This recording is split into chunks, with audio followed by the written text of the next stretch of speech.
Dzisiaj jest sobota, 26 marca, oglądacie TGW i w tym tygodniu będziemy mówić o firmie Apple. Już na początku tygodnia, w poniedziałek, firma Apple przeprowadziła konferencję, która była równocześnie nudna i fascynująca. Dość nietypowo jak na event marcowy zaprezentowany został nowy iPhone SE od Special Edition, który pakuje specyfikację 6S do designu i formatu 5S. Oznacza to, że Apple wróciło do małego formatu, małego ekranu 4-calowego i designu, który kochali wszyscy. Nowy telefon to też najpotężniejszy 4-calowy smartfon na rynku, a ten mniejszy ekran tylko poprawia tę sytuację, ponieważ niepotrzebna jest taka moc obliczeniowa, żeby wszystko napędzać.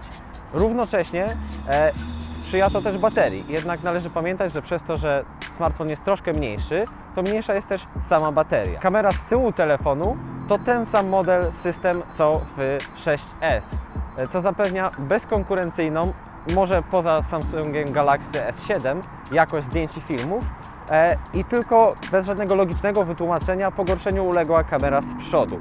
Tak samo telefon został pozbawiony technologii 3D Touch, zapewniające wyczucie nacisku na ekran, jednak ta strata tak naprawdę nie ma dużego znaczenia.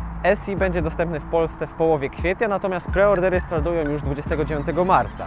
Model 16 GB kupimy za 2149 zł, natomiast model 64 GB kupimy za 2649 zł.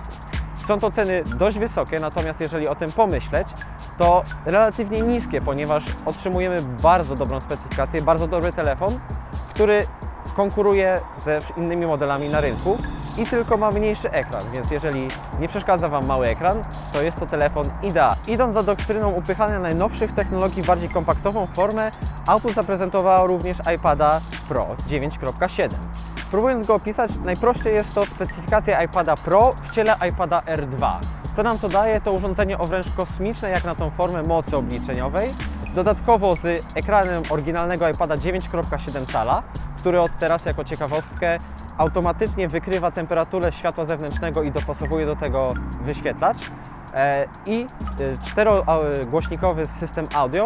Otrzymujemy urządzenie bliskie ideału i za ten ideał niestety trzeba srogo zapłacić. Za najtańszy model Wi-Fi 32 GB zapłacimy 3000, za model 128 GB zapłacimy 3700, natomiast za model 256 GB po raz pierwszy dostępny w linii urządzeń iOS zapłacimy 4400. Jeżeli chcemy urządzenia w wersji cellular, to zapłacimy odpowiednio 600 zł więcej, czyli maksymalnie 5000. Młodszy iPada Pro będzie też wspierał wszystkie standardowe akcesoria, takie jak klawiatura czy Apple Pencil, czyli rysik zaprojektowany specjalnie do iPada. I na sam koniec 3 krótkie newsy. Numer 1 to to, że w dniu konferencji 21 marca udostępniona została aktualizacja iOS-a do wersji 9.3, która przyniosła odświeżenie kilku aplikacji oraz nową funkcję Night Shift, która zapewnia, że w godzinach wieczornych ekran zostanie przyciemniony oraz zredukowana zostanie ilość światła niebieskiego wydzielanego przez ekran.